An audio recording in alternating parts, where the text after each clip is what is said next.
Weet je hoe lang de Elfstedentocht dan niet meer is geweest? Hè? Weet je, elk jaar is carnaval. Wat is een mooi feest? Elfstedentocht of carnaval? Carnaval natuurlijk. Carnaval natuurlijk. Carnaval. Sowieso. Carnaval. Ik denk dat de Elfstedentocht mooier is. Carnaval. Dat is zeker mooier dan de Elfstedentocht. Ja, nee, dat is toch echt carnaval. Ja, ik denk toch wel carnaval.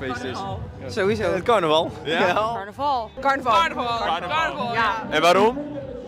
Meer bier, meer bier. Nou, het is een mooi feest van verbroedering. Ik denk dat jullie misschien dat in het noorden ook wel hebben, maar hier komt iedereen terug. Een mooie reunie om alle oude bekenden weer te zien en gewoon 4 dagen lang leuk met elkaar te maken. Ja, al ben ik nog nooit bij de Elfstedentocht geweest. Nou, ik kan het niet helemaal precies zeggen, want ik heb nooit de Elfstedentocht meegemaakt. Alleen als ik de beelden kijk van de Elfstedentocht en ik zie wat er nu gebeurt, dan denk ik dat dit toch een stuk mooier is. Omdat je hiermee opgegroeid bent. Omdat dat één groot feest is. Het is gewoon een Brabants feest, gezelligheid. Weet je hoe lang de Elfstedentocht dan niet meer is geweest? Hè? Weet je, elk jaar is carnaval. Ja, kom nou. Elke stedentocht komt maar 1 keer in de 100 jaar voor tegenwoordig. Ja, gezelligheid, bier, de mensen, muziek, je hoort het. Dat hebben we nooit meegemaakt.